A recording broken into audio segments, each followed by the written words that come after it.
화면에 보시는 이 사진 속에 이 정감이 가는 이 코닥 필름, 기억하시는 분들이 많이 있으실 것입니다.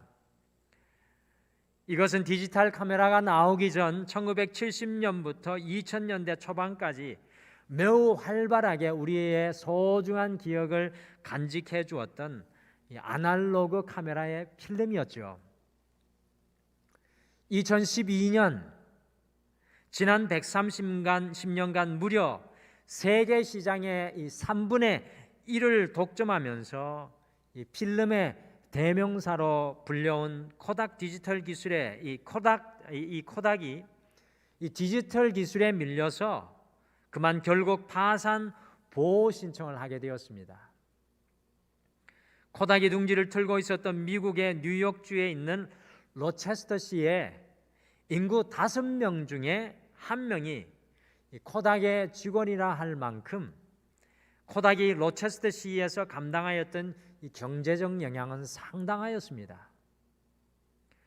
코닥이 이 쇠퇴의 일로를 걷게 되므로 미국의 자동차의 도시 디트로이트와 다른 철강의 도시들이 러스트벨트, 곧 녹슨 도시들이 되어버린 것처럼 이 코닥이 무너짐으로써 이 로체스터 역시 이 녹슨 도시가 되어버릴 큰 위기에 놓이게 되었습니다. 모든 것이 끝나버린 불모지 광야의 시기에 들어간 것이었습니다. 그런데 오히려 그 광야의 시기에 이 코닥이 마음을 바꾸어 자신들의 사업을 영화 필름 분야로 대폭 축소하고요, 코닥 파크 전체를 일반 중소기업들에게 개방해서 60개의 중소기업이 들어갔습니다. 자신들이 사용하던 생산시설을 다 물려주고 이 코닥이 독점하였던 이 원천 기술들을 다 공유하여서 그 중소기업들이 코닥의 노하우들을 자신들의 사업에 적용하여서 이 망해가던 로체스터시가 불과 3년 만에 2015년 미국에서 가장 일자리 구하기 좋은 도시 1위로 탈바꿈하게 되는 놀라운 역사가 일어나게 되었습니다. 광야에 들어서 모든 길이 다 막혀버린 줄로만 알았는데 오히려 그 광야에서 새로운 길이 열리고 거기서 연결되니 또 다른 풍요로운 은혜를 누리게 되는 좋은 모델이 바로 미국의 로체스터시의 코닥 이야기입니다. 열린다 성경 이 광야 이야기를 집필한 류 모세 목사님이 이스라엘의 역사 속에 광야가 배출한 두 거인이 있는데 하나는 미디안 광야가 낳은 모세요, 다른 하나는 유대 광야가 낳은 다윗이다라고 했습니다. 우리가 만나는 인생의 광야는 이 단절의 시기, 모든 것이 끝나버리고 버려진 이 불모의 땅이라고만 생각을 합니다. 그런데 놀랍게도 모세와 다윗은 그 인생의 불모지 광야에서 새롭게 연결되는 하나님의 은혜의 길을 만나게 되었다라는 것입니다.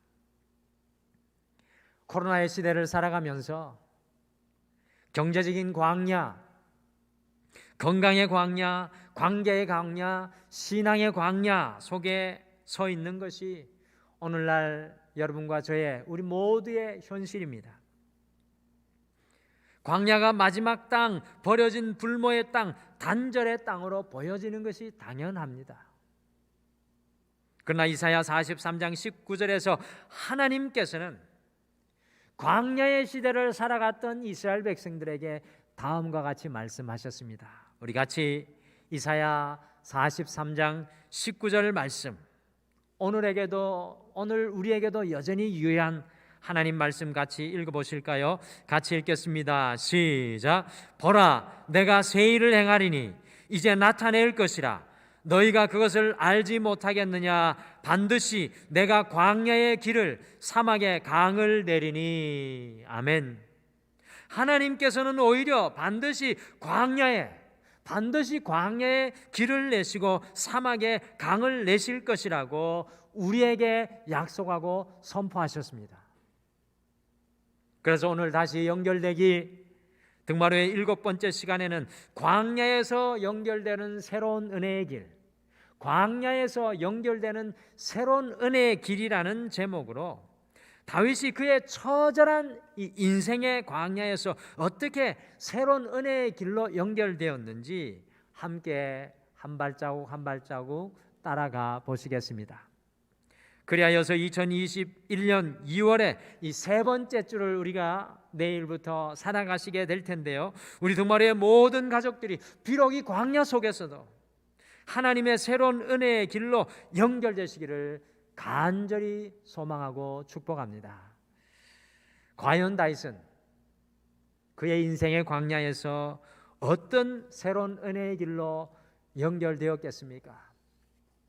첫째, 다윗은 광야에서 새로운 은혜의 길인 마사다에 연결되었습니다. 이 다윗은 광야에서 마사다에 연결되는 새로운 은혜의 길을 누렸습니다.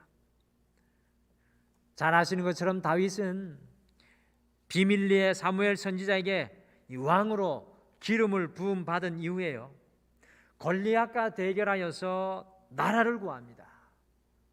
그런 다음에 일개 목동이었던 그가 사울의 놀라운 참모가 되었습니다. 거기에 멈추지 않고 사울 왕의 사위가 되고 사울 왕의 아들인 요나단과 절친이 되었고, 더 나아가 사람들에게 점점 그의 인기가 높아지게 되었습니다. 모든 것이 그의 인생에 순조롭게 보여서 하나님 감사합니다, 하나님 감사합니다 기도를 연발하였는데, 하룻밤 사이에 상황이 바뀌어서 다윗은 광야로 내몰리게 되어서 하나님 도대체 어떻게 이런 일이 일어날 수 있습니까? 라고 탄식할 수밖에 없는 인생이 다윗의 인생이었습니다. 다윗은 하루 이틀이 아니라 무려 13년 동안이나 광야에 내몰려 쫓기는 인생을 살았습니다. 아니, 사울을 버리시고 다윗을 선택하신 하나님께서는 왜 13년 동안이나 다윗이 사울에게 쫓기는 인생을 광야에게 살게 하신 것입니까? 한 3년 정도만 훈련이었다면, 한 3년 정도만 다윗이 광야에 있다가 왕이 되었으면 얼마나 좋았겠습니까? 그런데 하나님은 무려 13년을 다윗이 광야에서 기다리고 또 기다리게 하셨습니다. 왜 하나님께서는 다윗을 그렇게 광야에 두신 것일까요? 이 질문에 완벽하게 대답할 수 없지만 여러분들 더 묵상해 보시길 바랍니다. 이 질문에 완벽하게 대답할 수 없지만 한 가지 분명한 것은 이 13년의 광야 생활 속에서, 모든 것에서 단절된 광야에서, 버려진 불모의 땅에서 다윗은 날마다 마사다에 연결되었습니다. 제가 마사다 하니까 다음 그림에서 보이는 사해서쪽 유대 광야에서 자리 잡은 450m의 높이 솟은 이 바위산으로, 사진에서 보시듯이 마치 조각칼로 베어 넣은 것처럼 수직에 가까운 절벽과 꼭대기에 넓은 평지로 이루어진 이스라엘의 역사적인 장소를 모두 다 생각하실 것입니다. 보이시는 이 마사다는 AD 70년에 예루살렘이 로마에 의해서 멸망하자 마지막까지 로마에 항가던 1000명이 넘는 유대인들이요, 이곳에 숨어서 무려 2년간이나 버티면서 싸웠던 장소가 마사다였습니다.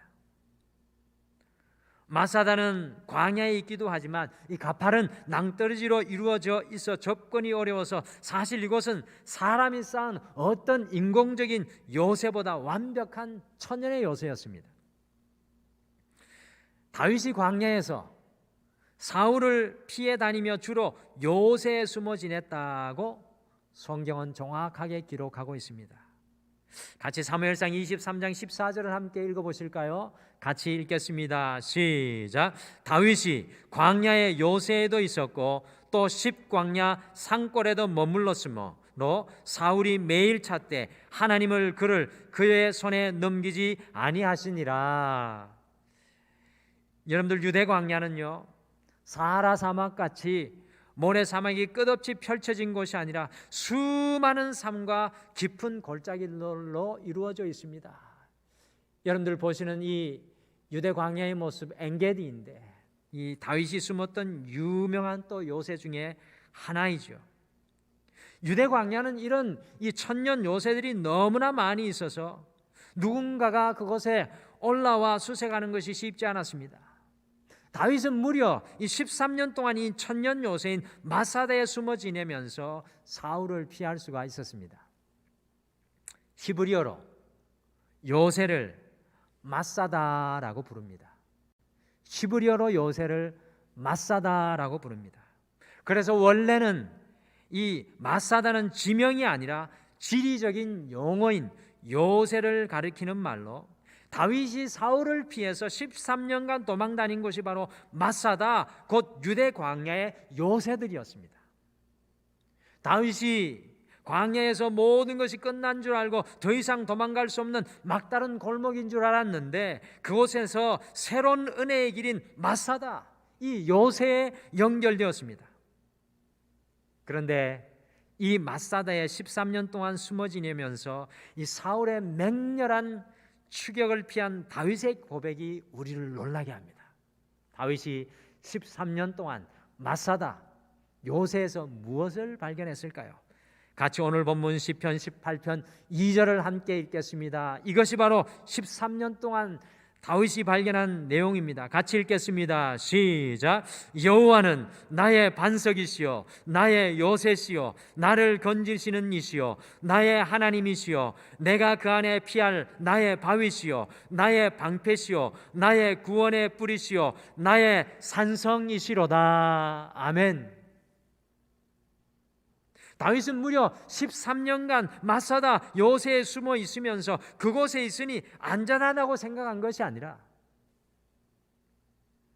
다윗이 실제적으로 광야 13년간 숨었던 마사다 요새는 바로 하나님이셨던 것을 고백하는 것을 우리는 시편의 모든 말씀에서 발견합니다. 다윗은 오늘 시편 57편 1절에서 하나님, 나를 안전하게 지켜주는 것은 이 요새나 이 굴이 아닙니다. 나를 안전하게 지켜주실 진정한 나의 마사다 요새는 오직 하나님밖에 없습니다. 하나님, 제가 하나님께 숨습니다. 저를 은혜의 날개 아래 보호해 주십시오라고 간절히 기도하고 있는 다윗을 우리는 발견합니다. 많은 사람들이 인생의 광야에서 살아남기 위해서 저마다의 마사다 요새를 찾습니다. 그러나 과연 우리의 요새는 무엇입니까? 무엇이 우리를 안전하게 지켜주리라고 생각하십니까? 둘러보시기를 바랍니다. 우리가 믿고 의지하는 요새, 그 모든 것들이 이 코로나의 시대를 살아가며 모두 허상인 것을 우리는 분명하게 경험하고 있습니다. 다윗은 철저하게 그의 인생, 유대 광야에 헤매했던 그의 인생을 통해 요새 마사다를 숨어 다니며 전전하며 13년 동안 깨달은 것은 그의 인생의 진정한 요새는 하나님 한 분이라는 것을 그의 인생 전체를 통해 깨닫게 되었습니다. 진짜 요새, 우리를 진정으로 지켜주고 보호해 주실 분은 오직 하나님 한 분인 줄 믿으시기를 바랍니다. 다윗은 지독한 인생의 광야에서 새로운 은혜의 길인 진정한 요새, 진정한 마사다이신 하나님과 연결되는 놀라운 은혜를 누리게 되었습니다. 사랑하는 성도 여러분, 우리의 인생의 광야에서 새로운 은혜의 길인 마사다, 우리의 요새이신 하나님과 연결되는 길을 우리 모두에게 열어놓으셨습니다. 이번 한 주 살아가실 때, 특별히 우리의 인생의 광야의 길을 걸어가실 때 진정한 우리의 마사다, 진정한 우리의 요새이신 하나님께 연결되시는 사랑하는 모든 성도님들 되시기를 간절히 축복합니다. 둘째, 다윗은 광야에서 새로운 은혜의 길은 기도에 연결되었습니다.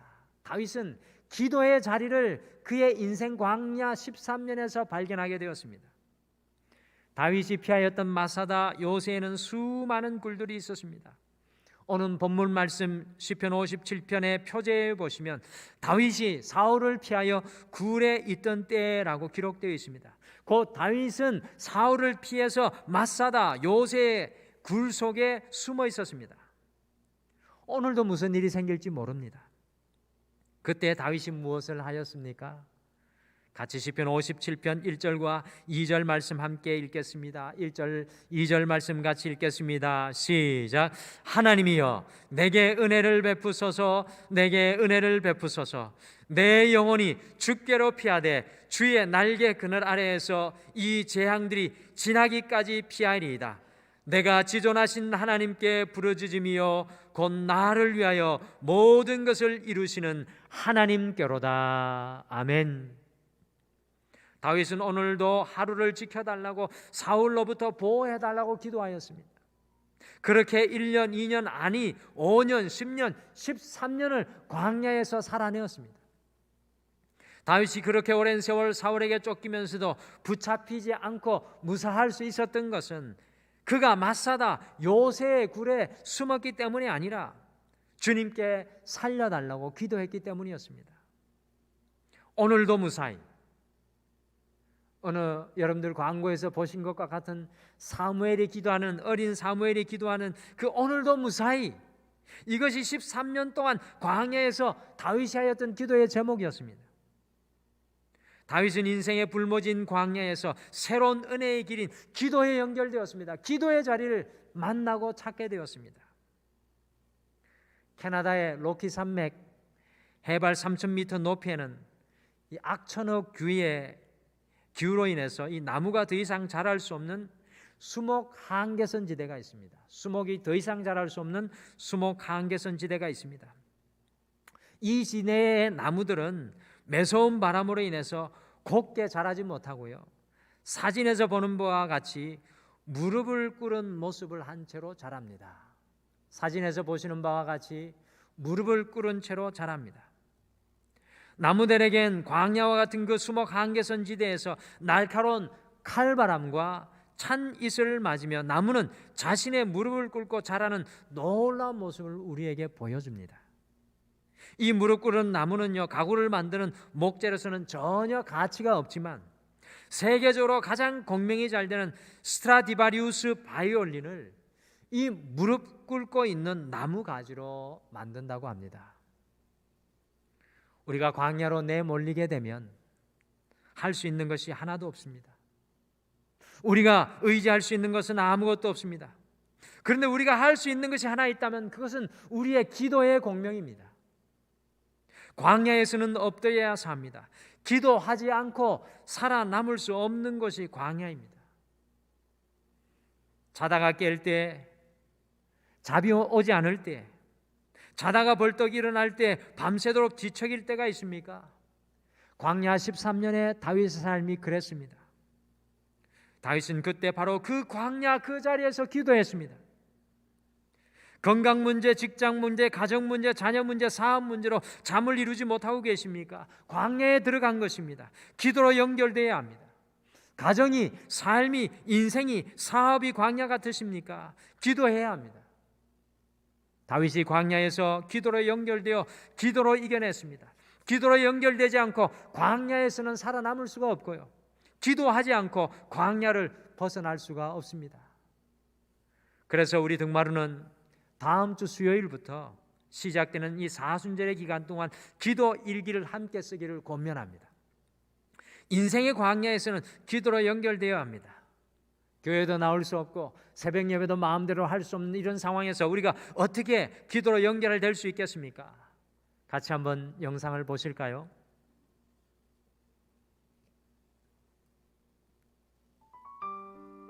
등마루교회에서는 이번 사순절 기간 동안 우리 등마루교회 모든 성도님들께서 말씀과 기도로 더 깊이 주님과 연결되어지기를 소망하며 추수감사절 감사일기에 이은 등마루 신앙일기 시즌2 사순절 기도일기를 준비했습니다.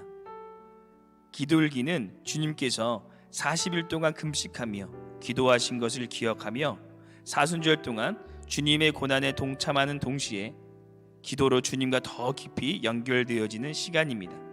그럼 기도일기 작성법을 소개해 드리겠습니다. 첫 번째, 내 마음에 쏙 드는 노트 정하기. 기도일기를 작성하기 위해 내 마음에 쏙 드는 노트를 준비합니다. 작년 추수감사절 때 사용하셨던 감사일기 노트와 함께 사용하시면 더욱 좋습니다. 두 번째, 기도 자리 정하기. 주님과 깊이 연결되어질 기도의 자리를 찾습니다. 최대한 조용하고 평안한 장소로 정합니다. 세 번째, 기도 묵상집 5번 읽기. 사순절 기간 동안 매일 오후 1시에 지역 카카오톡방에 올려드린 기도 묵상집을 5번씩 읽습니다. 기도일기에 개인 기도 제목 쓰기. 이제 기도일기에 기도를 작성하는 순서인데요. 1시에 지역 카톡방에 올려드리는 기도 묵상집에는 매일 다른 주제를 담고 있습니다.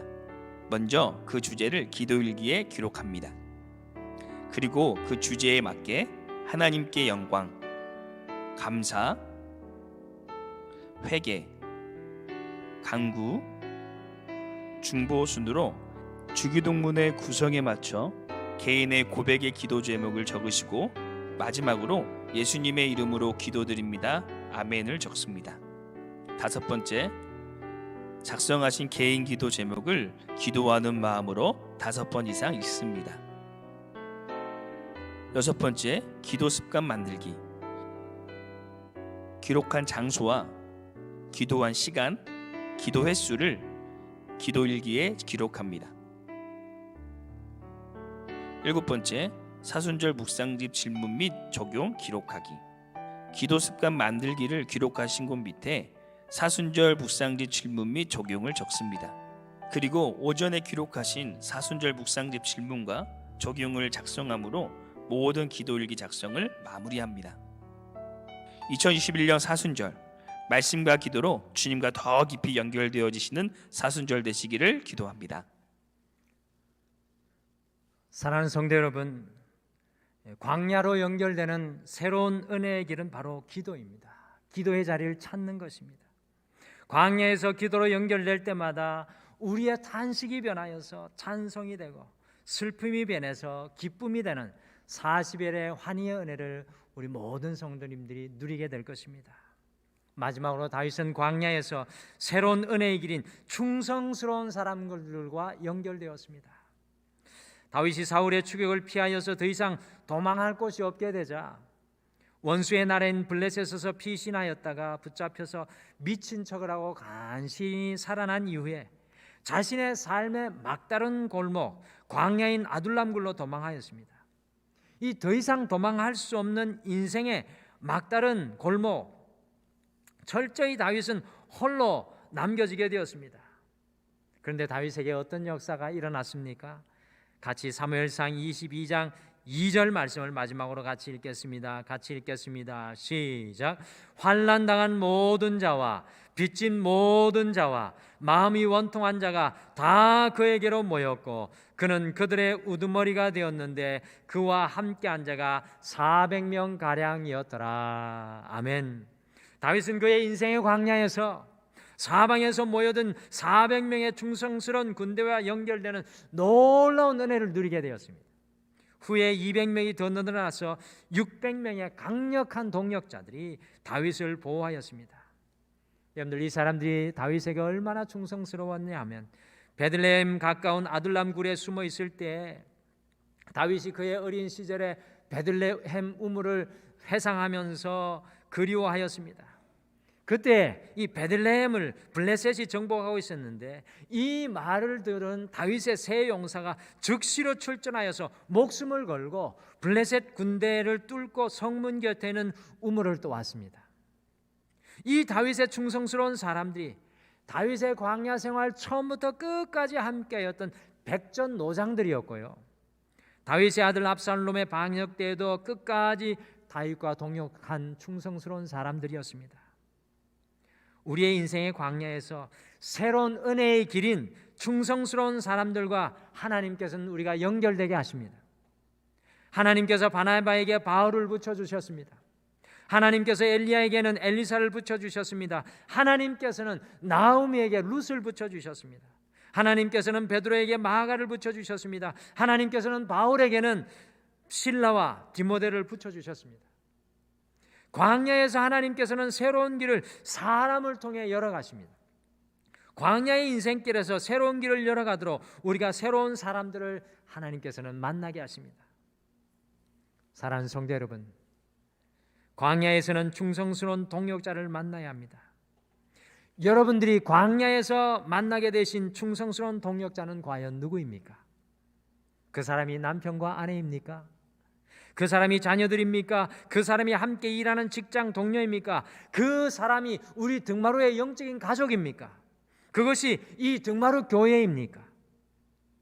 인생의 광야에서는 하나님께서 우리를 홀로 두지 않으시고 충성스러운 동역자를 통해서 새로운 은혜의 길로 연결되게 하십니다. 광야에서 만나게 하신 충성스러운 동역자들을 더욱 소중히 여기시면서 더욱 단단히 사랑과 기도로 연결되어서 광야의 길을 힘있게 함께 걸어가시기를 축복합니다. 그래서 저는 간절히 소망합니다. 우리는 무엇보다도 다시 교회와 연결되는 그 시간을 간절히 기다립니다. 다시 등마루의 믿음의 가족과 연결되는 그 시간을 간절히 소망합니다.